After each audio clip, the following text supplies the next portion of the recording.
नमस्कार दोस्तों, राम राम। ये केबीएस का पेपर है, ठीक है। और किसका है? टीजीटी का है। अभी ये पढ़ने को तो इस पेपर को पढ़ चुके हैं, लेकिन ना क्लियर कट है और ये एकदम सही तरीके से, सटीक तरीके से ये याद नहीं है। अब जैसे कि इस भी क्वेश्चन को करने लगे हैं तो ये सही नहीं होगा, तो इस वजह से दोबारा से देख रहे हैं। और जो मनोविज्ञान और पेडागोजी के क्वेश्चन उनको ही देखेंगे। कंप्यूटर और नई शिक्षा नीति है वो, है ना, हिंदी व्याकरण के नहीं देखेंगे, ठीक है। और जीके के हैं 5 या 10 क्वेश्चन, 30 या 40 क्वेश्चन मनोविज्ञान पेडागोजी से हैं, एनईपी के हैं, आईसीटी के हैं। भावना निम्नलिखित किससे संबंध है?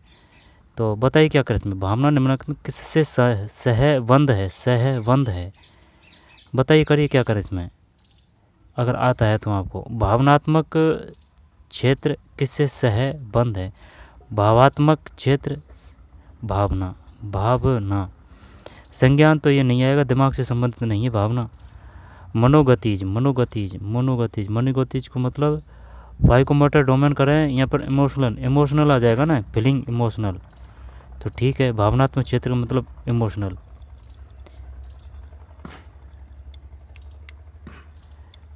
इकतालीस,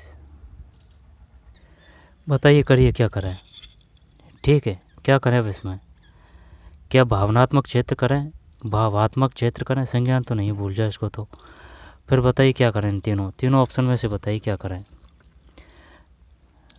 क्या करें अब इसमें? भावनात्मक, भावना, भावना मतलब होती है फीलिंग, फीलिंग मतलब इमोशनल डोमेन या फिर अफेक्टिव डोमेन। कॉग्निटिव तो हटा ही दिया, फाइकोमोटर्स डोमेन। जब है ना, ये गलत है, गलत है भाई अपना। अपन ने आंसर देख लिया, इसमें ये किया था भावनात्मक।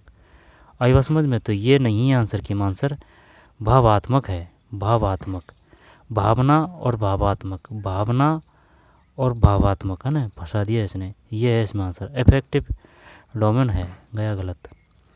1/3 नेगेटिव है इस बार ये हमारा इसमें। वृद्धि पद से आपका क्या तात्पर्य है? वृद्धि पद से आपका क्या तात्पर्य है?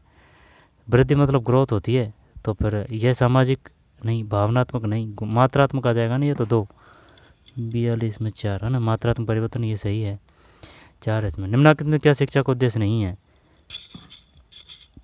अन्य व्यक्तियों में दोष ढूंढना, ये उद्देश्य नहीं है। जबकि मूल्यों को विकसित करना है, आजीविका अर्जित करना, समाज सेवा, हाँ यही आएगा। तो इसमें एक है, ठीक है, अन्य व्यक्तियों में दोष ढूंढना। फिर जल्दी जल्दी से निकाल लेते हैं। शिक्षा के प्रकरण में निम्नलिखित किसका मूल्यांकन करना कठिन है? शिक्षण विधियों का, विषय वस्तु का, धारणा और मूल्य। शिक्षा के प्रकरण में तो क्या, शिक्षा के प्रकरण में निम्न किसका मूल्यांकन करना कठिन है? शिक्षण विधियाँ, विषय वस्तु, धारणाएं और मूल्य। यहाँ पर शारीरिक स्वस्थता, फिजिकल फिटनेस। अब ये शिक्षा के क्षेत्र में पूछ रहा है, तो फिर क्या करना है इसमें? Is a education process which one of following difficult to evaluate. क्या ये 4 कर दें इसमें? शारीरिक स्वस्थता, देखते हैं क्या है इसमें। धारणा मूल्य, किसका मूल्यांकन करना कठिन है? विषय वस्तु, धारणा, शिक्षण विधियाँ। ये शायद ये अलग लग रहा है सबसे, देखते हैं क्या है इसमें। 3 ही है ना, 44 है, तो 44 में यही है, ये नहीं, ये है, ये धारणा और मूल्य है। किसका मूल्यांकन करना कठिन है? धारणाएं और मूल्य, धारणाएं और मूल्य, धारणाएं और मूल्य। वृद्धि में निम्नलिखित क्या महत्वपूर्ण है? वृद्धि में परिपक्वता, 55, 4, परिपक्वता है। वृद्धि में निम्नलिखित क्या महत्वपूर्ण है? परिपक्वता। परिपक्वता को क्या बोलेंगे? Maturation, maturation. फिर इन दिनों विद्यालय में अधिकांश किशोर किस विकार से? ये तो श्रव्य, शारीरिक, दुश्चिंता, तंत्रिका तंत्रीय, दुश्चिंता विकार, दुश्चिंता, एंग्जाइटी डिसऑर्डर, एंजाइटी, हाँ यही करते हैं ना, पहले भी किया था ये। तो 56 में या 46 में 2, ठीक है, दुश्चिंता विकार है। विद्यालय के अध्यापक को किशोर के साथ कैसा बर्ताव करना चाहिए? भावनात्मक सहयोग, दोनों सही रहेगा, 47, 3, ठीक है, भावनात्मक सहयोग। फिर निम्नलिखित में किस हार्मोन के कारण यूँ आक्रामकता? ये एडिलीन है। फिर निम्नलिखित कौन सा ग्रह और विद्यालय के मध्य सेतु का कार्य करेगा? विद्यार्थी आएगा, ये पूछ रहा है ग्रह की और विद्यालय की, विद्यार्थी करेगा। तो ये जो 59 है, इसमें मतलब ये वो है गुणचाशमा है, गुणचाश में 2 विद्यार्थी है। फिर निम्नलिखित में क्या पढ़ाया नहीं जा सकता बल्कि व्यवहारिक रूप से इसे अंगीकार करने पर इसे आत्मसात किया जा सकता है? आदतें, ज्ञान और मूल्य, अभिवृत्तियाँ, मूल्य, वैल्यू, वैल्यू, वैल्यू बेस्ट है सबसे, वैल्यू, वैल्यू, ठीक है। क्या पढ़ाया नहीं जा सकता? वैल्यू नहीं पढ़ाई जा सकती बल्कि व्यवहारिक रूप से इसे अंगीकार यानी अनुभव ही किया जा सकता है। देखते हैं ये जो 50 में 4 सही है, वैल्यू सही है, मूल्य। अधिगम के लिए निम्नलिखित में कौन सा अभिप्रेरण बेहतर है? अधिगम के लिए ये आंतरिक होगा, है ना। अब आंतरिक देखना है आपको, इसमें भावनात्मक, बाह्य, उत्तरोत्तर। ये अभ्यांतरिक है ना, ये इसमें ही आ रहा है आंतरिक। 1 है इसमें 61 में, 61 में 51 में 1 है, 51 1 है, यानी कि अभ्यांतरिक अभिप्रेरण है। निम्नलिखित में किसके फलस्वरूप कक्षम अधिगम प्रक्रम प्रक्रम अधिगम प्रक्रम का संवर्धन होगा? प्रक्रम मतलब है विच one of the following world. देख लेना भाई, है ना, इंग्लिश इतनी है नहीं है, काम चल जाता है, बस इतनी है। ऐसे नहीं है कि फर्राटे से बोल सकते हैं। जो तगड़े तगड़े भारी भारी जो लंबे लंबे क्वेश्चन वो होते हैं, वो अशुद्ध बुलाएँ कहते हैं, है ना। तो following world enhance learning process in classroom.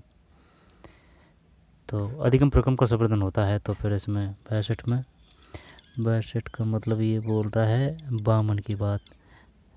3 है अध्यापक आकर्षक व्यक्तित्व।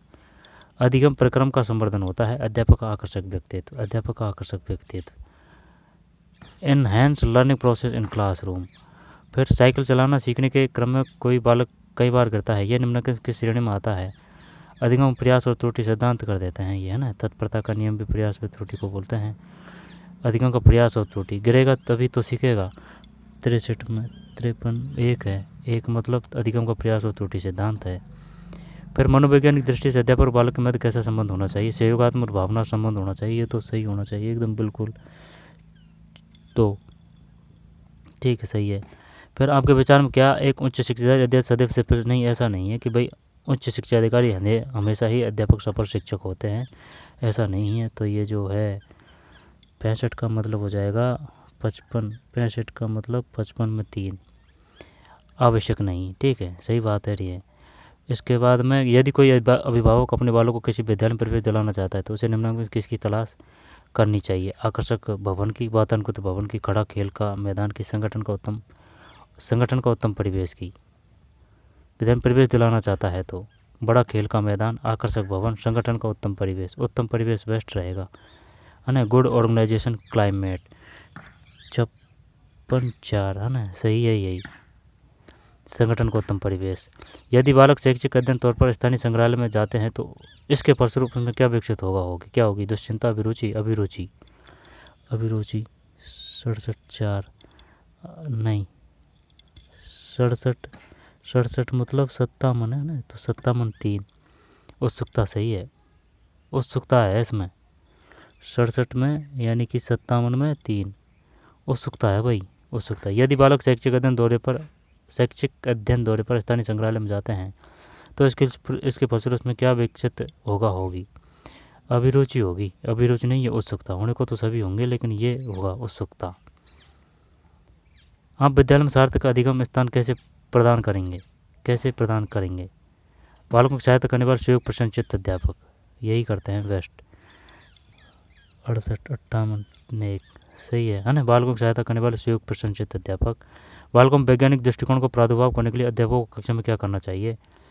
तो कक्षा में प्रयोग करना, व्याख्यान विधि, समूह में विमर्श, वैज्ञानिक दृष्टिकोण। तो व्याख्यान और पाठ्य पुस्तक तो फिर हटा देते हैं, वैज्ञानिक दृष्टिकोण है ना, तो फिर कक्षा में प्रयोग करना ये करें क्या? 2 6 9 गुण सेट, तो कक्षा में प्रयोग करना सही है। फिर अधिगम के लिए पाठ्य पुस्तकों की आवश्यकता क्यों पड़ती है? 4 इससे अध्यापक को पाठ्यक्रम तक सीमित रहने के लिए मार्गदर्शन प्राप्त होगा। शिक्षाविदों के अनुसार पाठ्यचर्या होनी चाहिए, तो ये होनी चाहिए अभिभावक उन्मुखी, अभिभावक से कोई लेना देना नहीं है, प्रबंधक से भी कोई, अध्यापक लक्ष्योन्मुखी 4 करते हैं। 61 4 सही है, लक्ष्योन्मुखी यानी जो लक्ष्य की ओर ले जाती है। जब किसी बालक का प्राथमिक विद्यालय में नामांकन होता है तो उसके अधिगम के लिए निम्नलिखित कौन सा अधिगम सिद्धांत प्रयोज्य है, प्राथमिक विद्यालय नामांकन होता है तो। प्रभाव का, अभ्यास का, तत्परता, उद्दीपन, अनुक्रिया सिद्धांत। 4 करें क्या इसमें? 72, 65, 3 है। तत्परता का नियम है इसमें, है ना, तत्परता का नियम। 62 है, 65 में 3 तत्परता। जब किसी बालक का प्राथमिक विद्यालय में नामांकन होता है तो इसे अधिगम के लिए निम्नलिखित में से कौन सा अधिगम सिद्धांत है? तत्परता का नियम है। अध्यापक और अधिगम की रचनात्मक विधि से निम्नलिखित किसका सबलीकरण होता है? किसका सबलीकरण होता है? बालक का होगा, है ना, बालक का ही होगा। फिर ये जो 63 तो बालक सही है भाई। बाल केंद्रित शिक्षा पे जोर रहता है ना। कक्षा ICT अनुप्रयोग से होने वाली मुख्य हानि क्या है? जब हानि तो यह है, चिंतन कौशल बाधित होता है, आंखों पर बल पड़ता है, ICT उपकरण महंगे होते हैं, सदैव प्रौद्योगिकी, चिंतन कौशल प्रभावित होता है। ये बात सही है। ये जो 74 है, 64 1 सही है। चिंतन कौशल बाधित होता है। अध्यापकों के कार्य निष्पादन में सुधार के लिए उन्हें निम्नलिखित किसका आश्रय लेना चाहिए? जब 65 3 बालकों से फीडबैक प्राप्त करना। अध्यापकों के कार्य निष्पादन सुधार के लिए उन्हें निम्नलिखित किसका आश्रय लेना चाहिए? बालकों से फीडबैक प्राप्त करना। फिर निःशक्त व्यक्ति अधिनियम, दिव्यांग व्यक्ति अधिनियम 1995 में कब लागू हुआ? तो 76 4 है, ठीक, अप्रैल 1995। निःशक्त व्यक्ति अधिनियम, दिव्यांग व्यक्ति अधिनियम 1995 कब लागू हुआ? अप्रैल 1995 में। निःशक्त व्यक्ति अधिनियम, दिव्यांग व्यक्ति अधिनियम 1995 कब लागू हुआ, है ना। वो ये भी पूछ सकता है कि बताइए जो निःशक्त व्यक्ति अधिनियम यानी दिव्यांग व्यक्ति अधिनियम है वो कब लागू हुआ था? 1995 में। 1995 में। यहाँ पर कब पारित हुआ था? 1995 में, अप्रैल 1995, अप्रैल 1995, अप्रैल 1995। निःशक्त व्यक्ति अधिनियम, दिव्यांग व्यक्ति अधिनियम 1995 में, अप्रैल 1995 में। ये 66 है, 66 में 1 है।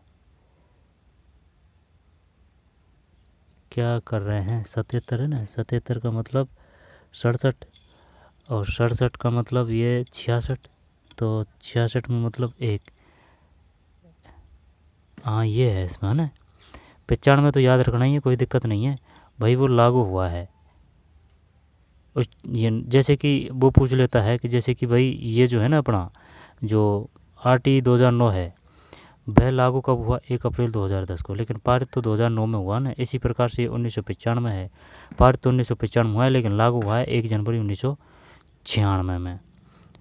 जब कोई बालक कक्षा में बाधित लिखाई करते हुए पाया जाता है तो लिखाई की बात है ना, तो ये डिस्ग्राफिया है, डिसलेक्सिया बोलने से, एप्रेसिया पेशियों से संबंधित, और तेज में वो मानसिक मंदबुद्धि से संबंधित है। तो 78 में 78 68 में 2, ये 78 है ना। ये देखना पड़ता है इनमें। आंसर की में इस प्रकार से है जैसे कि ये क्वेश्चन 77 है तो आपको जो आंसर की में देखना है ना, तो ये नहीं है कि भाई 77 का 77 देखना है, आपको जैसे कि 10 का कम करना है यानी कि 67 देखना है। ऐसे चक्कर पड़ रहा है बस, और कोई दिक्कत नहीं है। तो जो 77 है तो 77 मतलब 67 में 4, डिस्ग्राफिया, ठीक है। और एक और क्वेश्चन आया था कि ये बताइए जो लिखने से संबंधित पेशियों से संबंधित जो लिखने में समस्या आती है वो क्या आएगा? डिस्ग्राफिया आएगा, है ना। डिस्ग्राफिया भी था उसमें ना, वो शानदार क्वेश्चन था, अलग तरीके से पूछा था, ठीक है। लिखने से जैसे कि पूछा कि भाई ये बताइए कोई बालक है उसको लिखने में समस्या है तो वो क्या डिस्ग्राफिया है? या फिर नहीं, ये पूछा था डिस्ग्राफिया किसे कहते हैं, यानी कि उसको लिखने में समस्या है, या फिर पेशियों के माध्यम से जो लिखने में जो समस्या आती है वो है ना। जब ये था भाई वो, है ना, ठीक है। फिर बालकों में आमतौर पर निम्न कौन सा विकार पाया जाता है? तो ये अब देखते हैं 78 मतलब 68 में 2 है, ADHD। मानसिक रुग्णता से ग्रस्त विद्यार्थियों की सहायता के लिए हाल ही में शिक्षा मंत्रालय द्वारा निम्न कौन सा कार्यक्रम शुरू किया गया है? मनोदर्पण होना चाहिए ये तो। 79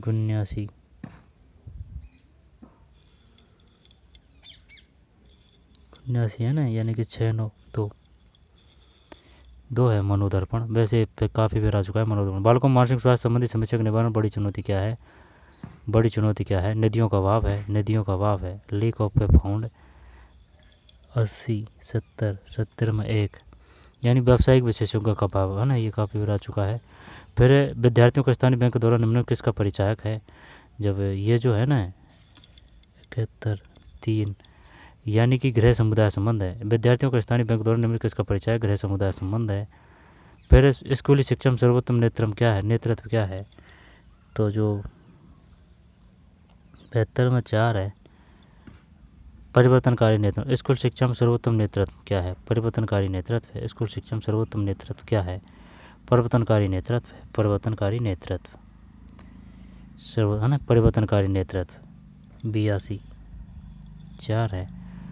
स्कूली शिक्षा में सर्वोत्तम नेतृत्व क्या है? परिवर्तनकारी नेतृत्व। संस्थानिक आयोजना का मुख्य प्रयोजन क्या होना चाहिए? 1 सजीव और निर्जीव संसाधनों का इष्टतम उपयोग। फिर प्रातःकालीन असेंबली का क्या महत्व है? 2 बालकों के अनुशासन को बढ़ावा देना। विद्यार्थी का मूल्यांकन क्यों किया जाना चाहिए? 3 स्कूल के प्रबल और दुर्लभ पक्ष जानने हेतु मूल्यांकन। अध्यापकों के कार्य निष्पादन में सुधार लाने के लिए स्कूल को क्या करना चाहिए? तो 4 सभी अध्यापकों को नियमित रूप से सेवाकालीन कोर्स के लिए प्रतिनियुक्ति करना, कार्य निष्पादन में सुधार लाने के लिए।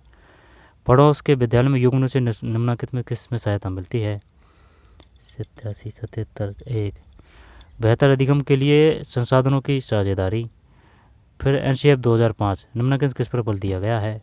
खेल खेल में शिक्षा 88 78 2 बोझ रहित अधिगम पर। बोझ रहित अधिगम पर 2009 के अनुसार बच्चों की आयु कितनी होनी चाहिए? 6 से 14 है। दिव्यांगों के लिए 6 से 18 है। ठीक है, 79 3 है, 6 से 14। फिर राष्ट्रीय शिक्षा नीति 2020 के अनुसार 5 3 3 4 वो है ना, विद्यालय में प्रवेश के लिए न्यूनतम आयु क्या है? 3 वर्ष है ना, 3 से 18 है, 3 से 18। तो चलिए कोई और पेपर में मिलते हैं ना। धन्यवाद।